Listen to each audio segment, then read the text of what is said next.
नमस्कार दोस्तों, स्वागत है आप सारे लोगों का अड्डा 24/7 के इस ऑफिशियल यूट्यूब प्लेटफॉर्म पे।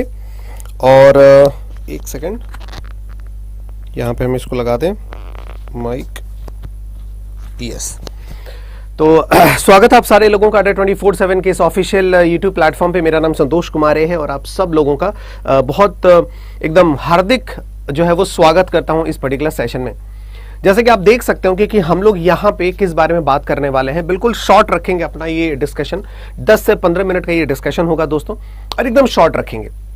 हम लोग यहाँ पे बात करने वाले हैं इंग्लिश के सेक्शन की, और किस तरीके से हम लोग प्रिपेयर करेंगे आने वाले एग्जामिनेशंस के लिए, जिसमें आपका आईबीपीएस क्लर्क भी है, जिसमें आपके आरआरबीज भी हैं, एसबीआई भी हैं, आईबीपीएस पीओ भी है। इन सारे एग्जामिनेशंस के लिए इंग्लिश को किस तरीके से हम लोग प्रिपेयर करेंगे, ठीक है। और इसमें उड़ान प्रो जो है ये बैच जो आपको किस तरीके से मदद कर सकता है, या फिर अगर आपने उड़ान प्रो ज्वाइन भी किया हुआ है तो आपको किस तरीके से इस बैच को लेकर के आगे बढ़ना है ना। ये सारी की सारी चीजें हम लोग आज ही अभी यहाँ पे डिस्कशन करेंगे। जिन्होंने अभी तक कुछ भी नहीं पता इस मतलब सेशन के बारे में कि हाँ भाई किस तरीके से इंग्लिश को प्रिपेयर करना है, अगर आज से भी हम लोग शुरू करें तो ये सेशन आपके लिए काफी ज्यादा इंपॉर्टेंट साबित हो सकता है। इसलिए प्लीज सेशन को शुरू से लेकर के अंत तक आप लोग जरूर देखिएगा दोस्तों, ठीक है। चलिए, सबसे पहले हम लोग यहाँ पे बात करते हैं आपके जो भी एग्जामिनेशन, जो भी टारगेटेड एग्जामिनेशंस हैं, सबसे पहले हम लोग उसकी बात करते हैं दोस्तों, ठीक है। एग्जामिनेशंस, ठीक है। हम लोग सबसे पहले बात किसकी करेंगे दोस्तों? हम लोग सबसे पहले बात करेंगे आपकी एग्जामिनेशंस की, ठीक है। सबसे पहले हम लोग इसको थोड़ा सा और बढ़िया से लिख दिया जाए, हाँ अब मजा आएगा, ठीक है। सबसे पहले हम लोग यहां पे बात करेंगे, will talk about different examinations, ठीक है, कि कौन से एग्जामिनेशंस अभी हमारे सामने आने वाले हैं, ठीक है। तो एग्जामिनेशंस की दोस्तों अगर हम लोग यहां पे बात करते हैं, आप सारे जितने भी लोग हैं यहां पे, तो मेजर यहां पे सबसे पहला जो एग्जामिनेशन यहां पे आएगा वो है आपका आईबीपीएस क्लर्क, ठीक है। आईबीपीएस क्लर्क पहला नंबर हो गया। दूसरा नंबर एग्जामिनेशन की अगर हम बात करें यहां पे, तो दूसरा नंबर एग्जामिनेशन आपका हो गया आरआरबी मेंस, ठीक है। दूसरा नंबर एग्जामिनेशन जो है वो है आपका RRB mains, PO and clerk both, ठीक। तीसरा जो आपका आ गया वो आपका आ गया है आईबीपीएस पीओ, ठीक। उसके बाद आपका आ जाएगा एसबीआई क्लर्क, और उसके बाद आपका आएगा एसबीआई पीओ। ये मेजर एग्जामिनेशन है, ये आपके मेजर एग्जामिनेशन है। मैं यहां पे प्री और मेंस दोनों की बात कर ले रहा हूं। यहां पे प्री की भी बात हो जाएगी, यहां पे आपके मेंस की भी बात हो जाएगी। यहां पे सिर्फ आपका मेंस है, यहां पे भी आपका प्री का बात हो जाएगा, और यहां पे भी आपकी मेंस की बात हो जाएगी। एसबीआई क्लर्क में भी ऑल्सो सेम प्री और मेंस, और एसबीआई पीओ में भी सेम हो जाएगा प्री और मेंस। इसका मतलब आप खुद देख सकते हैं कि आप कितने एग्जामिनेशंस की बात यहां पे आप कर रहे हो, है ना।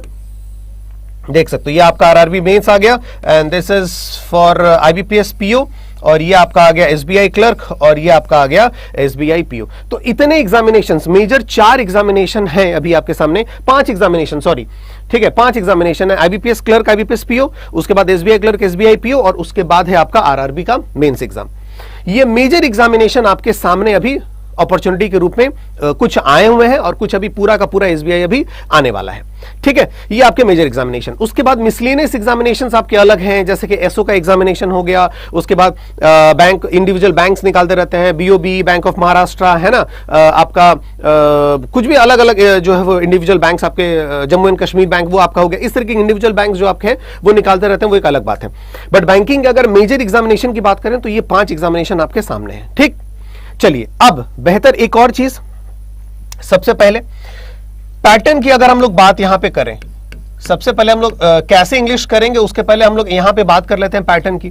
तो पैटर्न में अगर हम लोग बात करें तो प्री में जितने भी लोगों का एग्जाम होना है, जिन भी इनका कितने क्वेश्चन हैं आपके प्री में, आपके 30 क्वेश्चन हैं, ठीक है। ये फिक्स है एकदम। प्री में आपके कितने क्वेश्चन हैं? 30 क्वेश्चन हैं, चाहे वो आपका क्लर्क हो चाहे वो पीओ हो। पीओ मतलब आपके प्री लेवल पे 30 क्वेश्चन आएंगे, चाहे वो आप क्लर्क लेवल का एग्जाम दे रहे हैं चाहे आप पीओ लेवल का एग्जाम दे रहे हैं। लेकिन आपका जो प्री का जो एग्जाम होगा प्रीलिम्स में, वो आपको 30 क्वेश्चन आएंगे। लेकिन जब आप मेंस की बात करते हैं, जब आप मेंस की बात करते हैं दोस्तों, तो ये ध्यान में रखिएगा कि जो क्लर्क वाला है मेंस और जो आपका पीओ वाला है मेंस, तो क्लर्क में आपके मेंस में आते हैं 40 क्वेश्चन, ठीक है, और पीओ में आपके आते हैं 35 क्वेश्चन, ठीक है। समझ में आया? इतना थोड़ा सा आपको समझ में आ गया। ये और आप लोगों को पता ही होगा कि प्रीलिम्स की अगर हम बात करें, चाहे क्लर्क हो चाहे पीओ हो, उसमें आते हैं 30 क्वेश्चंस, और अगर हम मेंस की बात करें तो क्लर्क लेवल पे मेंस में आपको आता है 40 क्वेश्चन, और मेंस में आपको जो पीओ लेवल का है उसमें आपको आते हैं 35 क्वेश्चंस। ठीक है, मतलब कि अभी जो आईबीपीएस क्लर्क का जो एग्जामिनेशन होना है ठीक है, जो क्लर्क लेवल के हैं वो सब 40-40 क्वेश्चंस के होंगे।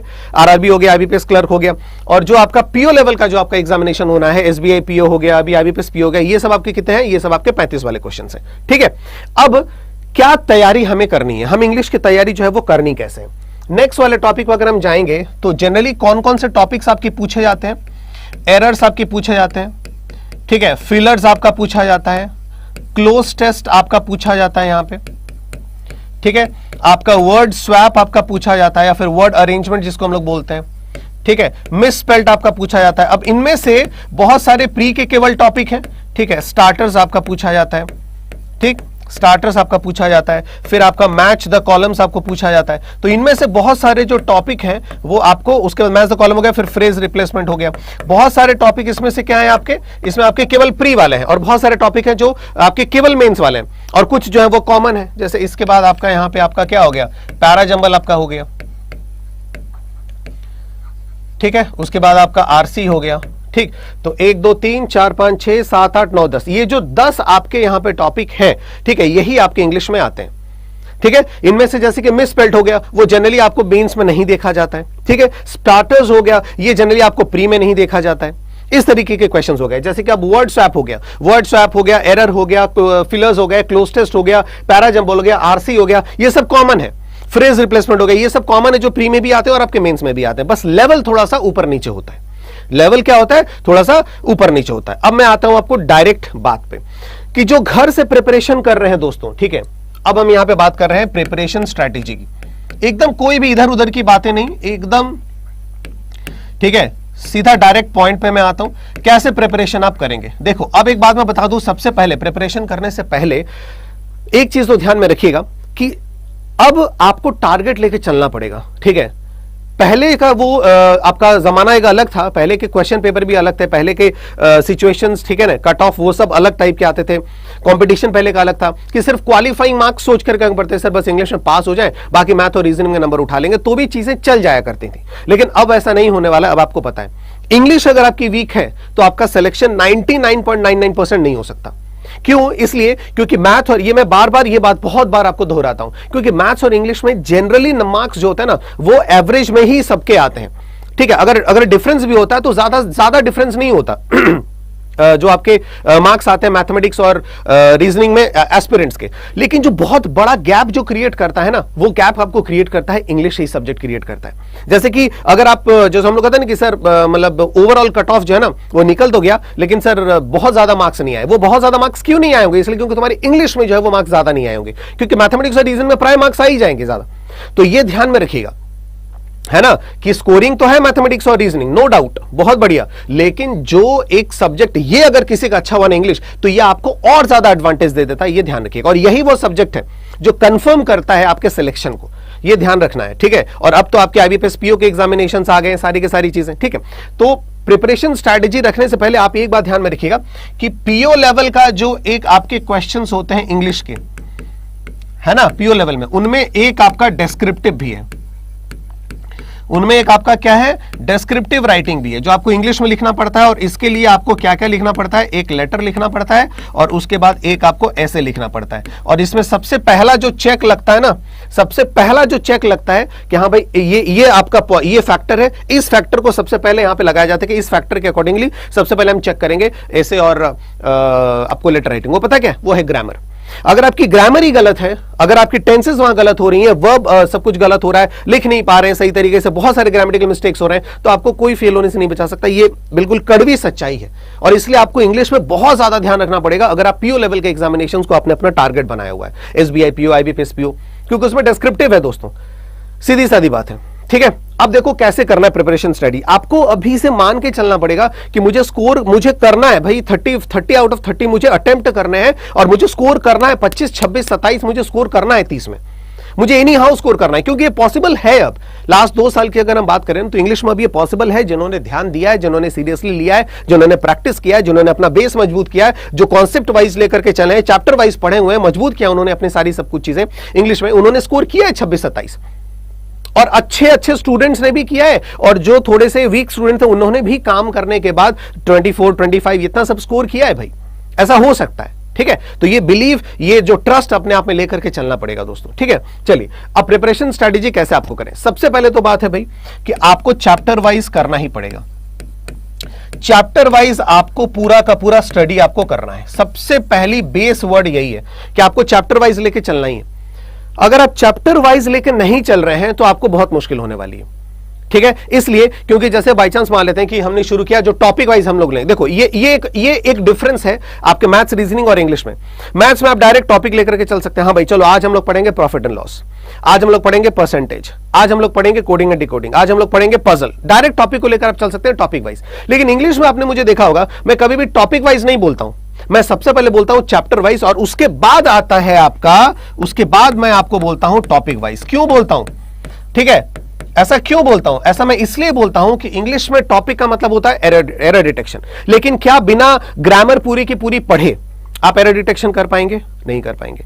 चलिए क्लोज टेस्ट पढ़ते हैं। क्या पूरी ग्रामर जाने बिना आप क्या क्लोज टेस्ट कर पाएंगे? नहीं कर पाएंगे। मैंने बहुत लोगों को सुना भी है कि ग्रामर के जो है जरूरी नहीं है बैंक्स में, एकदम गलत बोलते हैं वो, ध्यान रखिएगा। इसलिए क्योंकि ये भाषा है। आप एक बात ध्यान रखिएगा, ग्रामर के डायरेक्ट क्वेश्चंस नहीं आएंगे। ग्रामर के जो डायरेक्ट पूछे जाते हैं ना क्वेश्चन, डायरेक्ट ग्रामर से क्वेश्चन पूछे जाते हैं, वो मिनिमम 5 नंबर के और मैक्सिमम 10 नंबर के पूछे जाते हैं, ठीक है ना। मिनिमम 5, मतलब एरर डिटेक्शन और फ्रेज रिप्लेसमेंट, ये दोनों ग्रामर के अकॉर्डिंगली आता है आपको जनरली, है ना। तो किसी भी एग्जाम में मिनिमम 5 नंबर का और मैक्सिमम 10 नंबर का ग्रामर के अकॉर्डिंगली पूछा जाता है।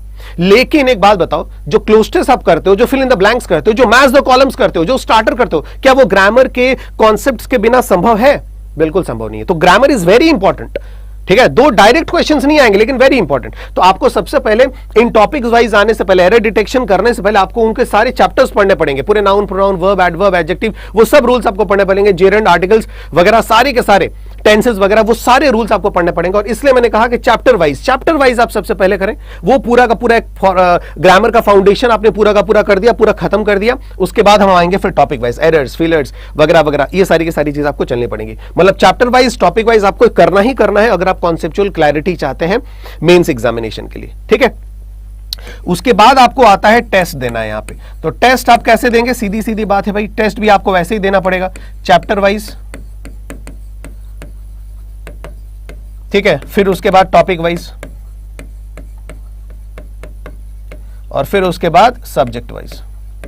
बहुत विस्तार से मैं आपको बता रहा हूं, कहीं भी आपको ऐसे नहीं बताया जाएगा। सबसे पहले आप टेस्ट दें चैप्टर वाइज, जो चैप्टर आप पढ़ रहे हैं ना उसी चैप्टर के ज्यादा से ज्यादा क्वेश्चन करें, प्री लेवल के, ठीक है, हाई लेवल के, ठीक है, मॉडरेट लेवल के, डिफिकल्ट लेवल के, पूरा का पूरा कर डालें, ताकि जिस भी लेवल का क्वेश्चन आपके एग्जाम में आए उस पर्टिकुलर चैप्टर से आप वो कर सकें। तो पहले चैप्टर वाइज करना है, पहले, ठीक है, एक एक चैप्टर पढ़ रहे, एक एक चैप्टर का टेस्ट देते आ रहे, सारा का सारा लेवल का क्वेश्चन आपने कर लिया। फिर उसके बाद आती है टॉपिक वाइज। टॉपिक वाइज मतलब अब वो ये वाला पूरा हो गया, अब उसके बाद आता है आपका टॉपिक, पूरा ले लिया एरर डिटेक्शन। अब एरर डिटेक्शन कहीं से भी आपके क्वेश्चन, मैंने ही, अगर आपने देखा होगा उड़ान 1.0 में मैंने आपको 90 क्वेश्चन दिए थे एक एक चैप्टर से। फिर उसके बाद एरर डिटेक्शन जब हम आए थे तो एरर डिटेक्शन भी हम लोगों ने कम से कम 100 के आसपास पढ़ा था। तो आप सोचिए, है ना, आप सोचिए कितने क्वेश्चंस मैं दे रहा हूं। तो उसके बाद आपका टॉपिक वाइज टेस्ट देंगे पूरा, और उसके बाद आप ओवरऑल पूरा का पूरा इंग्लिश सब्जेक्ट की टेस्ट देंगे, पूरा का पूरा इंग्लिश, पूरा का पूरा पेपर आप करेंगे प्री का, मेंस का। यह तरीका आपको होता है प्रैक्टिस करने का, ठीक है। और इसके साथ साथ आपको अपनी वोकैब पे भी काम करना पड़ेगा और रीडिंग पे भी काम करना पड़ेगा। ये काफी इंपॉर्टेंट है ओवरऑल इंग्लिश को इंप्रूव करने के लिए। क्या आप कभी सोच सकते हैं कि वोकैब से रिलेटेड बहुत बार ऐसा होता है ना कि आपको किसी क्वेश्चन का फिल इन द ब्लैंक्स और क्लोज टेस्ट आप कर ही नहीं पाते हो क्योंकि आपकी वोकैब वीक है। 5 में से 2 वर्ड ऐसे दिए जिनकी मीनिंग आपको नहीं पता, तो आप कैसे करेंगे? ठीक है, तो ये ध्यान में रखिएगा कि इंग्लिश को अगर इंप्रूव आपको करनी है ना तो एक ओवरऑल स्ट्रेटेजी आपको चाहिए, एक ओवरऑल स्ट्रेटेजी आपको चाहिए। आप सिर्फ एक चीज इंप्रूव करके इंग्लिश को इंप्रूव नहीं कर सकते। अगर इंग्लिश में आपको अच्छा स्कोर करना है तो आपको कॉम्प्रिहेंसिव स्टडी करना पड़ेगा, आपको वोकैब भी अच्छी अपनी करनी पड़ेगी, उसके पीछे भी आपको काम करना पड़ेगा, रीडिंग भी आपको डेली प्रैक्टिस करनी पड़ेगी, ठीक है। और उसके साथ साथ पूरा ये जो कॉन्सेप्चुअल क्लैरिटी है पूरा चैप्टर वाइज वो भी आपको डेली पढ़ना है, ठीक है, वो भी आपको डेली पढ़ना है। अब मैं आपको बताता हूं कि आप खुद से अगर पढ़ रहे हैं वो चीजें बिल्कुल सही हैं, ठीक, लेकिन मैं आपको यह बताता हूं कि आपको करना क्या है। आपको 2 चीजें करनी है। पहली बात, आपको वाईटी पे ठीक है, सुबह 11 बजे से आपको जुड़ना है। ये 2 काम आपको करना है इंग्लिश के लिए, ठीक है। हर दिन सुबह आप 11 बजे YT पे आप जुड़ेंगे मुझसे, जो कि एक फ्री सेशन है YouTube पे। आप सारे के सारे लोग फ्री सेशन में आप लोग मुझसे जुड़ेंगे सुबह 11 बजे। डेली आप रूटीन बना लें, सुबह 11 बजे आपको जुड़ना है इंग्लिश के लिए, ठीक है।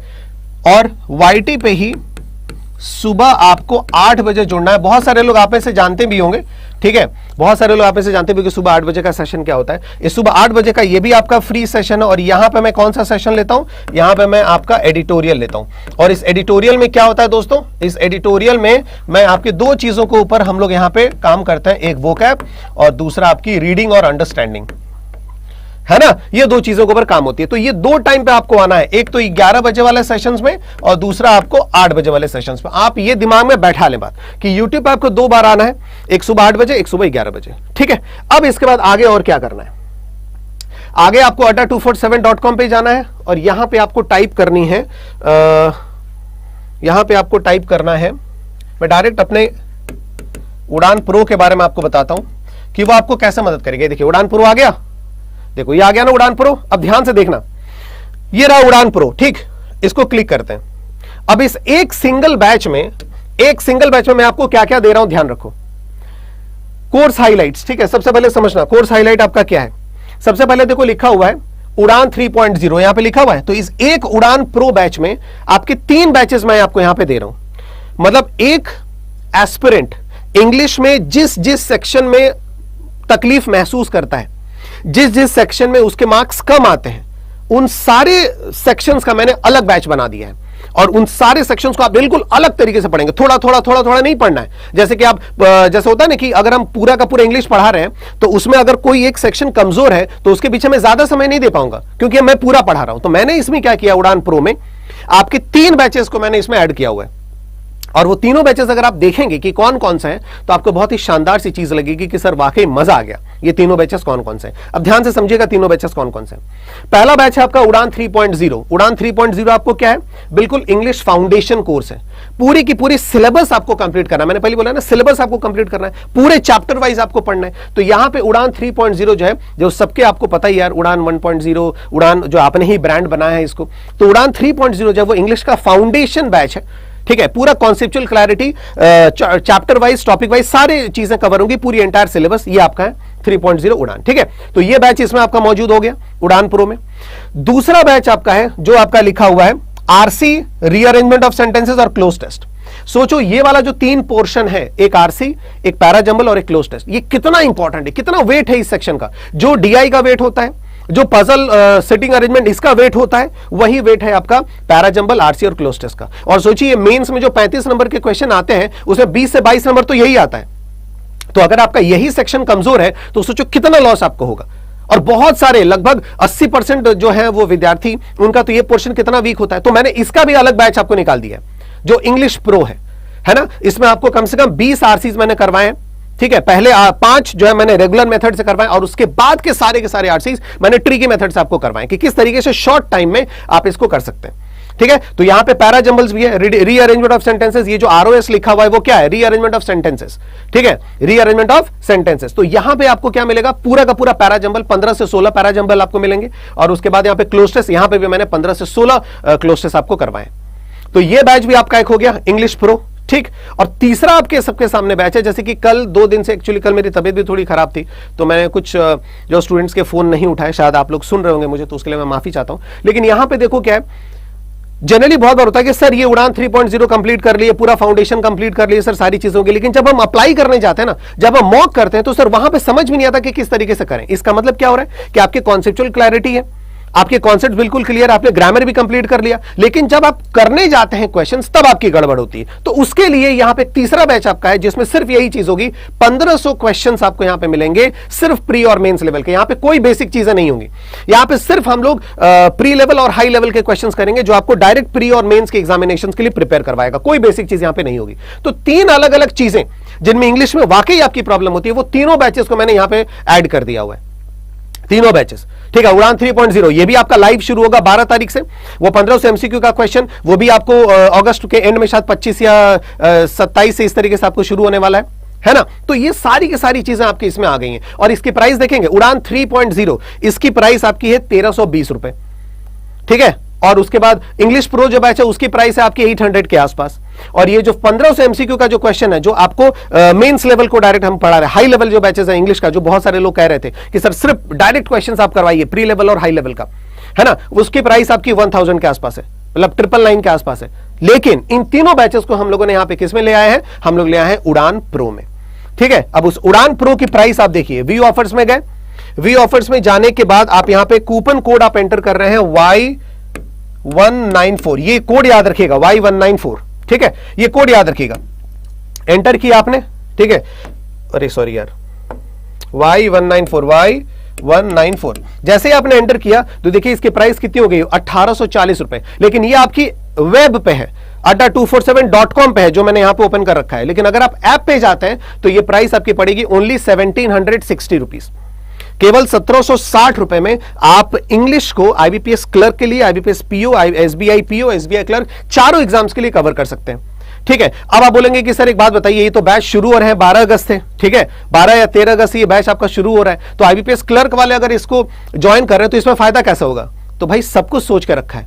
अगर आईबीपीएस क्लर्क वाले इस बैच को ले रहे हैं ना, तो मैंने ऑलरेडी इसमें क्या किया, उड़ान प्रो में उड़ान 1.0 जो कि कंप्लीटेड बैच है, फाउंडेशन, वो भी मैंने इसको इसमें ऐड करवा दिया है, वो भी मैंने इसको ऐड करवा दिया है, ताकि जो आईबीपीएस क्लर्क वाले स्टूडेंट्स अगर इसको, इस बैच को अगर लेते हैं उड़ान प्रो को, तो उन्हें कंप्लीटेड फाउंडेशन का बैच मिले, जो इसके ठीक पहले ही कंप्लीट हो चुका है, जिसमें आपको ऑलरेडी एक एक चैप्टर के 90 आपको क्वेश्चंस मिलेंगे। यार शानदार है, मैं आपको खुद बता नहीं सकता हूं।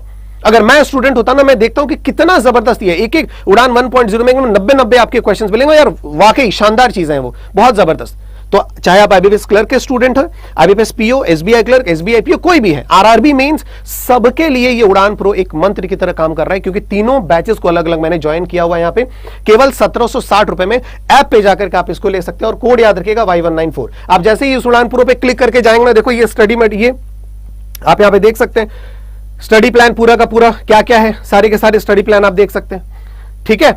गेटिंग माय पॉइंट, तीनों बैचेस आपको इसमें मिल जाएंगे, कोई तकलीफ नहीं है। और जिसको कोई भी थोड़ा सा भी कोई डाउट हो रहा है कि सर क्या करना है, मतलब किस तरीके से चीजें हो पाएंगी, कुछ भी डाउट, तो आप लोग डायरेक्ट मुझे जो है वो कांटेक्ट कर लीजिएगा, ठीक है। आप लोग डायरेक्ट टेलीग्राम ग्रुप में यहाँ पे कहीं भी कुछ भी, लेकिन कुछ भी इसमें कुछ हिडन बिटवीन द लाइंस नहीं है। जैसे आप इसको क्लिक करने गए, ठीक है, तो तुरंत हो सकता है कि उसके बाद आपको एक कॉल आ जाए कि सर आप ये वाला कोड इस्तेमाल करिए, हम आपको मैसेज कर देना ये वाला कोड, ऐसा। लेकिन आप वही करिएगा, कोशिश करिएगा कि जो कोड मैंने आपको लिखवाया है Y194, है ना, this is the code that you have to use, ठीक है। This is the code Y194, यही वो कोड है जो आपको यूज करना है। सब लोग बोल देना सर ये नहीं भाई, संतोष सर का स्टूडेंट है और ये संतोष रेसर का कोड है, ठीक है, ये भाई मेरा ही कोड है, ध्यान रखिएगा, ठीक है। और इस कोड पे आपको सबसे ज्यादा डिस्काउंट जो है वो मिलता है, ध्यान रखना है, Y194, ठीक। देखो ये बैच दोस्तों सीधी सीधी बात है, हमेशा मैं उड़ान के ही मतलब हमेशा बैच हम निकालते थे कि उड़ान 1, उड़ान 2, 3, 4, 5, 6 जो कि इंग्लिश का फाउंडेशन बैच होता था। लेकिन इस बार मैंने महसूस किया कि सिर्फ फाउंडेशन बैचेस से काम नहीं चलने वाला, है ना। और फाउंडेशन बैचेस की प्राइस आपकी 1320 रुपए, ठीक, 1320, लेकिन 400 एक्स्ट्रा रुपीज दे करके आप पूरी इंग्लिश को कवर कर रहे हैं वहां पे। आई होप कि शायद मैं आपको समझा पाने में कामयाब हुआ हूं, ठीक है। बस इतनी मेहनत सिर्फ इसलिए है ताकि आप इस बैच को ज्वाइन करें, ठीक है, इंग्लिश को बेहतर करें, और 2022 में किसी भी बच्चे का कम से कम ये कारण ना बने कि सर इंग्लिश में 1 मार्क्स के लिए रह गया, 2 मार्क्स के लिए रह गया, 0.5 रह गया, या इंग्लिश में ज्यादा मार्क्स आ ही नहीं पाए, जिससे ओवरऑल कट ऑफ मेरा क्लियर नहीं हो पाया। सब्जेक्टिव कट ऑफ तो क्लियर हो गया, ओवरऑल कट ऑफ जो वो मेरा क्लियर नहीं हो पाया। ये सुनने में बहुत तकलीफ होती है दोस्तों, सच बताऊं तो बहुत तकलीफ होती है जब इंग्लिश की वजह से कोई कुछ करता है। अभी भी बहुत सारे, प्लीज सेशन को शेयर जरूर करिएगा, मैक्सिमम शेयर करिएगा सेशन को, क्योंकि अभी भी दूर दराज गांव में बहुत सारे ऐसे बच्चे हैं जिनकी इंग्लिश बहुत ही पुअर है, स्पेशली जो नॉन इंग्लिश बैकग्राउंड्स हैं, हिंदी मीडियम, स्पेशली मुंबई महाराष्ट्र से तो इतने कॉल्स आते हैं मुझे, है ना। मराठी मीडियम, हिंदी मीडियम हो गया, आपके बिहार यूपी से मैक्सिमम लोगों की इंग्लिश काफी वीक है। तो उन सब तक ये सेशन जरूर पहुंचना चाहिए, और मैं बार बार आप सब लोगों से ये सजेस्ट करता हूं, रिक्वेस्ट करता हूं कि इस बैच को हाथ से जाने ना दें, ठीक है। 12 तारीख से ये बैच आपका शुरुआत हो रही है इंग्लिश प्रो की। इसमें 3 बैचेस आपको मिलेंगे, तुरंत ये कोड इस्तेमाल करिए और आज तुरंत इस बैच को ज्वाइन करिए, ताकि मुझे भी कभी कभी लगे कि हाँ भाई स्टूडेंट जो है वो समझ रहे मेरी बातों को कि क्या करना है क्या नहीं। आज ही तुरंत ज्वाइन करें, ठीक है, और आज ही बिल्कुल एकदम सारे के सारे लोग बताएं कि yes sir we are with you, सब साथ में है सर आपके, बिल्कुल सारी चीजें, और जबरदस्त तरीके से इस बार इंग्लिश को एक टारगेट लेकर के हम लोग पढ़ेंगे कि हाँ इंग्लिश में 30 में से 30 अटेम्प्ट करना है और कम से कम 25, 26, 27 इससे यही नंबर्स जो है वो आपके लाने हैं। ठीक है, बस इसी होप, इसी एक्सपेक्टेशंस के साथ कि सारे के सारे लोग इस सेशन को देख करके जरूर ज्वाइन करेंगे उड़ान प्रो बैच। ठीक है, इसको भी एक सफल ब्रांड बनाना है अब से, आज के बाद उड़ान प्रो याद रखिएगा, क्योंकि डिस्क्रिप्टिव भी है, ये बार बार मैं बता रहा हूं, आपके पीओ में एसबीआई पीओ और आईबीपीएस पीओ डिस्क्रिप्टिव भी है, और बिना एक प्रॉपर एक साउंड ग्रामर नॉलेज के डिस्क्रिप्टिव क्लियर क्वालिफाई करना बहुत मुश्किल होता है। तो ये सब ध्यान में रखिएगा, जल्दी से जल्दी इसको ज्वाइन करिए। सारी डेटा मुझे पता चल जाती है, कितने समझाने के बाद भी जो है वो कितने लोगों ने ज्वाइन किया, सब चीज मेरे पास आ जाते हैं। और जो ज्वाइन कर रहे हैं, जिन्होंने किया है, जो करेंगे, उन सबको बहुत बहुत धन्यवाद। जो नहीं कर रहे हैं, शायद मैं उन्हें समझा नहीं पा रहा हूं, लेकिन कहीं ना कहीं वो बहुत बड़े रिस्क ले रहे हैं अगर वो इंग्लिश में वीक है तो। ठीक है, गेटिंग माई पॉइंट? ओके, कुछ भी चीज है तुरंत के तुरंत ज्वाइन करके आप एकदम बिल्कुल मोटिवेट मुझे भी करिएगा। ओके, और याद रखिएगा कोड यही लगाना है। ठीक है, और इस ताक मत रहिएगा कि अच्छा 12 से शुरू हो रहा है तो 12 को हम ज्वाइन करेंगे। ठीक है, वो कर सकते हैं, लेकिन वही है यार, फिर एक होता है मोटिवेशन, इतना बोलने के बाद भी जो चीजें नहीं समझ रहे लोग, तो ठीक है आपके ऊपर है, बट आई वांट कि चीजों को आप ज्वाइन करें कभी भी, और शुरुआत करते हैं एक बेहतरीन फ्यूचर इंग्लिश के साथ। ठीक है, thank you very much, God bless every one of you. शुक्रिया दोस्तों, ध्यान रखिएगा और मिलते हैं आपको बैचेस में। Thank you.